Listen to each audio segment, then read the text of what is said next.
مجھے یزید کی حکومت نہیں دیکھنا ہے۔ اسی لیے تو حضرت ابو ہریرہ فرماتے تھے کہ میں رسول اللہ کی طرف سے جو حدیث مشتق پہنچی ہے میں اس کو علی اعلان بیان کرتا ہوں کچھ، اور لیکن کچھ میں نے اس کو اپنے دل میں چھپا رکھا ہے، اگر میں اس کو بیان کر دوں تو لوگ میری گردن اڑا دیں گے۔ یعنی کہ یہ وہی باتیں تھی اللہ اکبر جس کی طرف بعض محدثین نے اشارہ کیا، اور پھر اللہ نے حضرت سیدنا ابو ہریرہ رضی اللہ تعالیٰ عنہ کو سن 59 ہجری کے اندر وصال عطا فرما دیا اور وفات عطا فرما دیا، اور 59 ہجری میں یعنی 60 آنے سے پہلے حضرت ابو ہریرہ دنیا سے تشریف لے گئے اور مدینہ منورہ میں جنت البقیع میں آرام فرما رہے ہیں۔ کس کی حکومت سے پناہ مانگی؟ یزید کی حکومت سے۔ کس کی حکومت نہیں دیکھنا چاہتے تھے؟ یزید کی حکومت۔ کس کو برداشت نہیں کرنا چاہتے تھے؟ یزید کو۔ اب ایک طرف یزید کے بارے میں حضرت ابو ہریرہ کا نظریہ یہ ہے، اور دوسری طرف امام علی مقام کے لیے کیا ہے؟ اللہ اکبر۔ حافظ ذہبی جو ابن تیمیہ کے شاگرد ہیں وہ اپنی کتاب کے اندر لکھتے ہیں، اللہ اکبر، کیا لکھتے ہیں سیر اعلام کے اندر کہ امام علی مقام علی جدی علیہ السلام ایک جنازہ پڑھانے کے لیے آئے، اور جب اپنی نالین کی طرف جنازہ پڑھانے کے بعد پہنچے تو اللہ اکبر وہ حضرت ابو ہریرہ تھے جو حضرت امام علی مقام کے آگے دوڑ کر کے گئے اور امام علی مقام کی جوتیوں کو سامنے رکھا اور اپنے امامے کے شملے سے امام علی مقام کے جوتیوں کا غبار صاف کیا، کر بتا دیا کہ ابو ہریرہ کے نزدیک جو امام حسین کے جوتوں کے غبار کی اہمیت ہے اتنی اہمیت بھی ہمارے نزدیک یزید کی نہیں ہے۔ یہ میں نہیں کہہ رہا ہوں، یہ حضرت ابو ہریرہ بتا رہے ہیں۔ سیدنا ابو ہریرہ اپنے امامے کے شملے سے کہاں اس کا منہ دیکھنا نہیں چاہتے، اور کہاں اپنے امامے کے شملے سے امام حسین کی نالین کا جوتیوں کا غبار صاف کرتے ہیں۔ آپ اندازہ تو کریں اگر کوئی عالم کے سامنے کوئی بندہ جوتیاں سیدھی کرے تو لوگ آنکھیں پھاڑ کے کہتے او دیکھو وہ کتنا بڑا عالم ہوگا جس کی جوتیاں مسجد کا امام سیدھا کر رہا ہے۔ اللہ اکبر، کوئی حسین پاک کی عظمت کا اندازہ تو لگائیں، جس سے بڑا اس امت میں حدیث کا بیان کرنے والا کوئی نہیں، وہ ابو ہریرہ اگر حسین پاک کی جوتیاں سیدھی کر رہے ہیں تو لوگ امام حسین کی عظمت کا اندازہ تو کریں، امام حسین کے مقام کا اندازہ تو کریں۔ یہ تو ایک بات میں نے یوں ہی کہی جو ابتدا میں عرض کر رہا تھا، میرے پیارے آقا صلی اللہ علیہ وسلم کے پیارے دیوانوں، تو یہ بات کہی جاتی ہے۔ اچھا، سیر اعلام کا جو حوالہ میں نے پڑھا وہ شیخ ابن تیمیہ کے شاگرد حافظ ذہبی، حالانکہ وہ طبقہ جلدی سے اہل بیت اطہار کے حوالے سے اس طرح کی باتیں کرنے کا روادار نہیں ہے جو لوگ ابن تیمیہ سے متاثر ہیں، لیکن میں نے اس طرف کا حوالہ آپ کے سامنے پیش کیا۔ حالانکہ حافظ ذہبی شاگرد ہونے کے بعد بھی کچھ اعتدال کی باتیں کرتے ہیں۔ میرے پیارے آقا علیہ السلام کے پیارے دیوانوں، تو یزید کو اور امام علی مقام کو دونوں کو ایک پہ ایک پڑھنے میں لوگ رکھنے کی کوشش کرتے ہیں۔ ہماری نئی نسلوں کو پتہ ہونا چاہیے حسین کون ہے، امام علی مقام کی شان کیا ہے۔ آئیے قرآن جن کے بارے میں کہتا ہے انما یرید اللہ لیذہب عنکم الرجس، انما یہ حسر کے لیے آتا ہے، یعنی کہ اللہ پاک فرما رہا ہے تمام برائیاں، تمام نجاست، تمام ناپاکیاں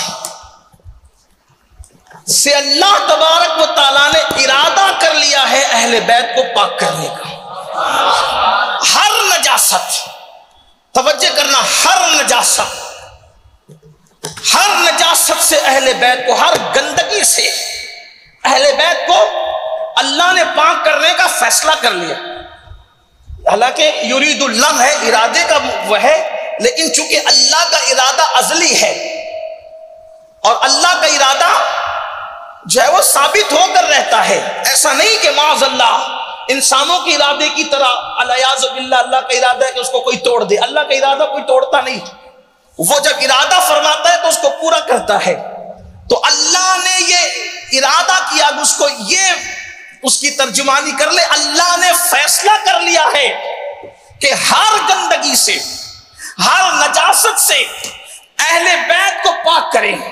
وَيُطَهِّرَكُمْ تَطْهِيرًا، ایک تو ابتدا میں انما فرمایا یعنی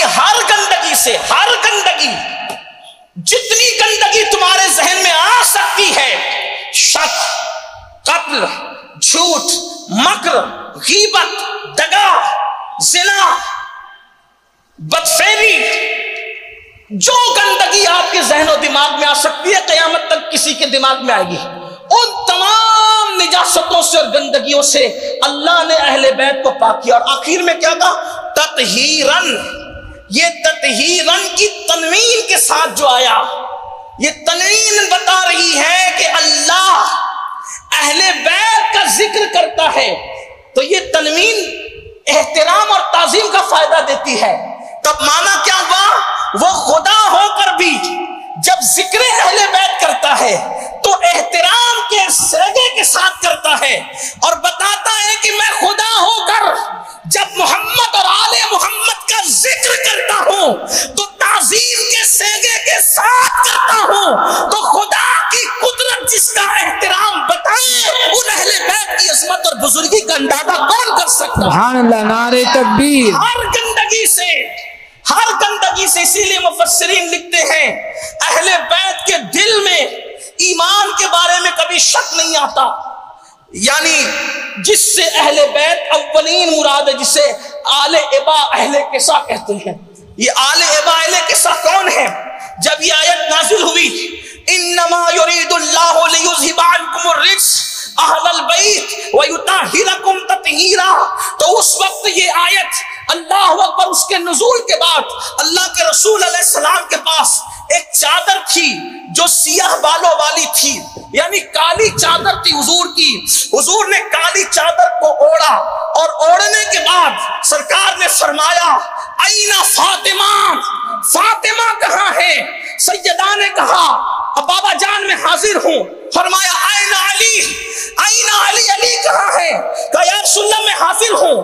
حسن پاک کو ایک زانوں پہ بٹھایا، حسین پاک کو دوسرے زانوں پہ بٹھایا، اور چاروں کو اپنی چادر میں یوں لیا، اور لینے کے بعد اللہ کے رسول علیہ السلام نے کہا اللہم ہؤلاء اہل بیتی، اے اللہ یہ میری اہل بیت ہے، انہیں ہر گندگی اور نجاست سے پاک کر دے، اور تو ان سے محبت کر، اور جو ان سے محبت کرے تو اس کو بھی اپنا محبوب بنا۔ نعرہ تکبیر، نعرہ رسالت، ذکر تاجدار کربلا، ذکر تاجدار کربلا، ذکر شان اہل بیت۔ سبحان اللہ۔ اللہ کے رسول کہہ رہے اللہ جو ان سے محبت کرے تو اس کو محبوب بنا لے۔ اللہ کے محبوب بننے کا اس سے آسان طریقہ کیا ہے؟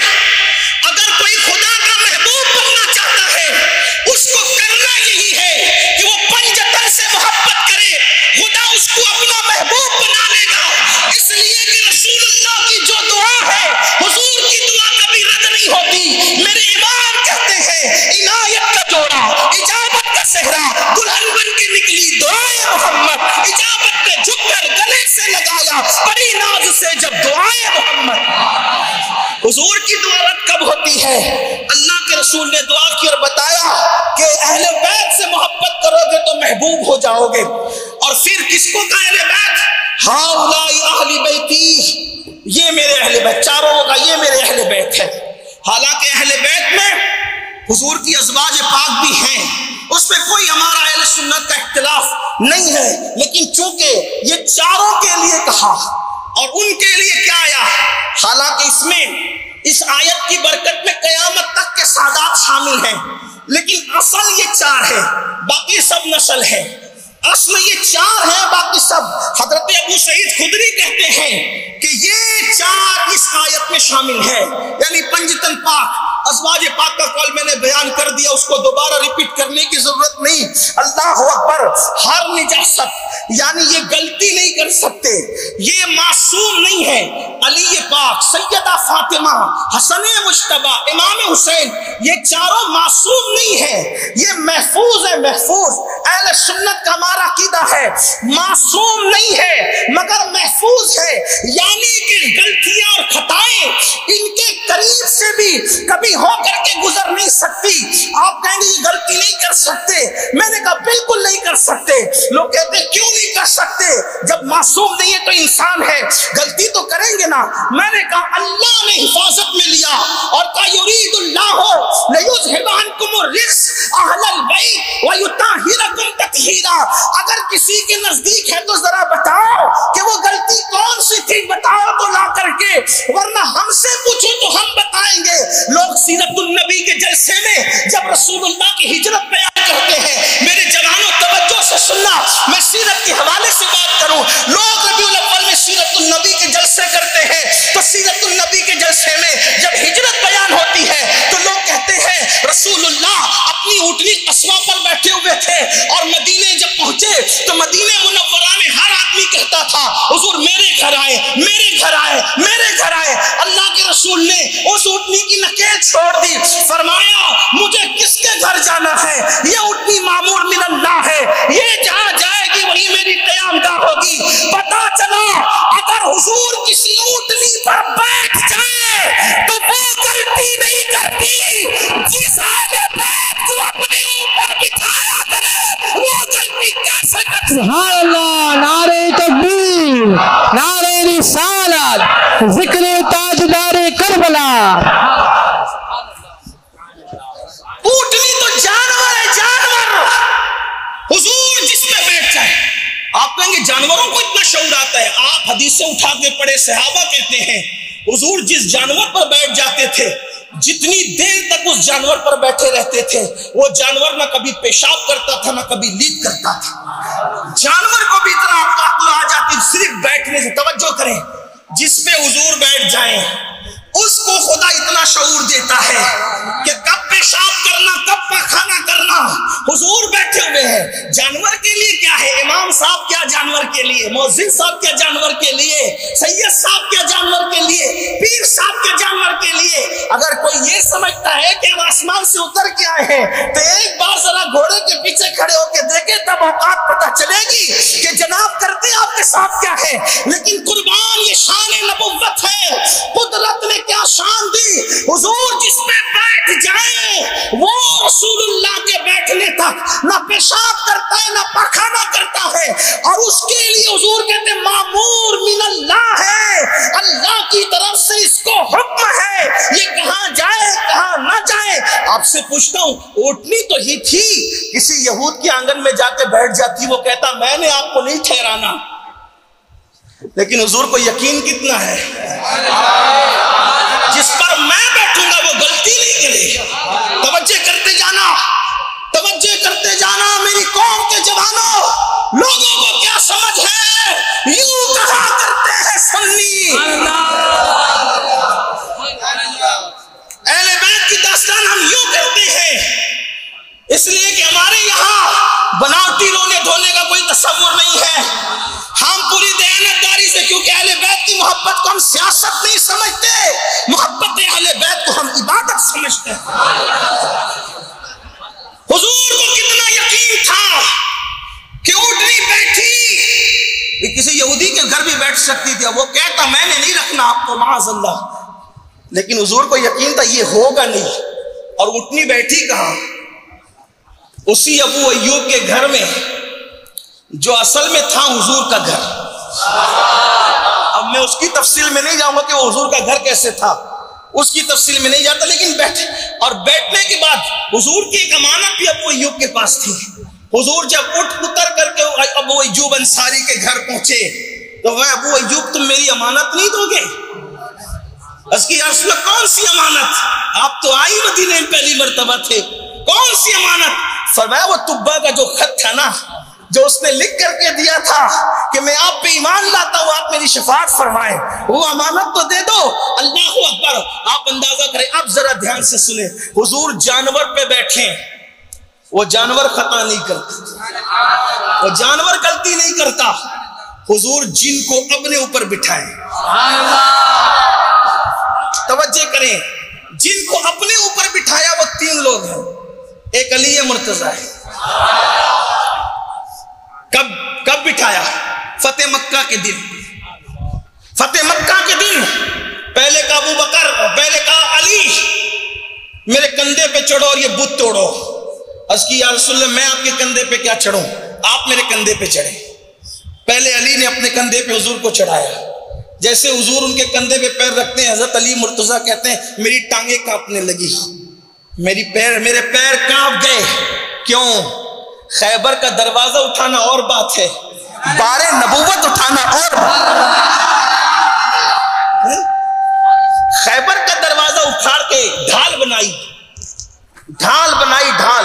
ایک روایت ہے کہ اکھاڑ کے پھینکا، ایک روایت ہے کہ ڈھال بنائی. اور ڈھال بنانا کس کو کہتے ہیں؟ ڈھال جو ہوتی ہے نا، اس کو ایک ہاتھ میں لے کر کے دوسرے ہاتھ میں تلوار. علی ڈھال بنا کر کے خیبر کے دروازے کو لڑ رہے ہیں، اور جب اس کو اٹھا کر کے پھینکا تو اس کو 40 آدمیوں نے بعد میں اٹھایا. اور علامہ نقی علی خان امام المتکلمین کے قول کے مطابق 70 لوگوں نے مل کے اٹھایا. بلکہ امام المتکلمین ایک مقام پہ کہتے ہیں کہ 70 بھی اٹھا نہ سکے. جس کو 70 نہ اٹھا سکے اس کو اکیلے علی مرتضیٰ نے اکھاڑ کر اس کو ڈھال بنایا. یہ طاقت ہے علی کی. لیکن جب حضور کو اٹھانے کی بات آئی تو پیر کانپ گئے، اور مولا علی کہتے میں بیٹھ گیا کہ میری ٹانگیں نہ ٹوٹ جائے. بیٹھ گیا. پھر حضور نے جو ہے وہ زمین پر تشریف لائے، فرمایا علی میرے کندھے پہ چڑھو. یہ نصیب اہل بیت کی. کجا یزید کجا حسین، کہاں گندگیوں کی انتہا یزید، کہاں پاکیزیوں کی انتہا. جس پہ کفر بھی آر کرے وہ یزید، اور جو جان ایمان ہو وہ حسین. کہاں یزید جو سرجون بن منصور جیسے یہودی کی گود میں پلا. یزید کو حوالے کر دیا گیا تھا سرجون کے، آپ تاریخ اٹھا کے پڑھیں. جس کی گود میں پلا وہ سرجون بن منصور یہودی تھا. اور کہاں حسین.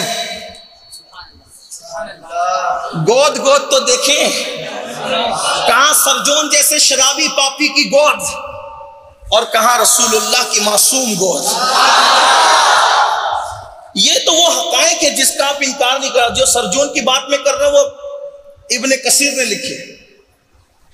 اسی طریقے سے اقد الفرید میں بھی ہے. اسی طریقے سے میں سمجھتا ہوں کہ جتنے لوگوں نے کربلا لکھا اس نے سرجون کا ذکر ضرور کیا جس کی گود میں یزید پلا. اگر صحابی کی گود میں پلا ہوتا تو اتنا کمینہ نہیں ہوتا، لیکن ان کی مصروفیتوں نے یزید کو وہ گود نصیب نہ ہوئی. وہ یہودی کی گود میں حالات ایسے بن گئے تھے، پڑ گیا ادھر. سرجون اس کو پالتا رہا. جس کو تفصیل پڑھنا ابن کثیر کی طرف جائے ادھر پڑھے. لیکن اتنا کہتا ہوں، کیا نصیب اہل بیت کے. رسول اللہ نے اپنے کندھوں پہ علی کو سوار کیا. مولائے کائنات کہتے ہیں میں جب حضور کے کندھوں پہ چڑھا تو ایسا لگتا تھا میرا سر آسمان کو چھو رہا ہے. اتنا بلند ہو گیا میں، ایسا لگتا تھا میرا سر آسمانوں کو چھوتا ہے. یہ مقام ہے علی مرتضیٰ حسن حسین کے بابا کا، حسنین کریمین کے بابا کا. آپ غور کریں یہ شرف کس کو نصیب ہوا. یہ برکتیں یہ حضور کی عطا ہے، جس کو جو چاہیں دے دیں. نبی مختار کل ہیں، جس کو جو چاہیں عطا کر دیں. نبی مختار کل ہیں. اگرچہ ہمارے عقیدے میں اہل سنت کے عقیدے میں افضل البشر بعد الانبیاء بالتحقیق سیدنا ابو بکر صدیق ہے، اور صدیق ہی ہے. لیکن حضور کی عطا جسے جو چاہے عطا کر دے. نبی مختار کل ہے، جس کو جو چاہے عطا کر دے. علی کے مرتضیٰ کو کندھوں پہ کھڑا کیا، حسن مجتبیٰ کو کندھے پہ بٹھایا، حسین پاک کو کندھے پہ بٹھایا، اور پھر یہ تینوں کو کندھے پہ بٹھایا. اور جو حسین پاک کی امی ہے جب وہ آتی تھی تو ان کے لیے خود اٹھ کر کے کھڑے ہو گئے. اب مجھے بتاؤ، جس کے اوپر بیٹھ جائے وہ جانور غلطی نہیں کرتا. جس کو اپنے اوپر بٹھائے یا جس کی آمد پر اٹھ کر کے کھڑے ہو جائے اور یوں کہے فداک امی و ابی یا فاطمہ، فاطمہ تجھ پر میرے ماں باپ قربان ہو جائے.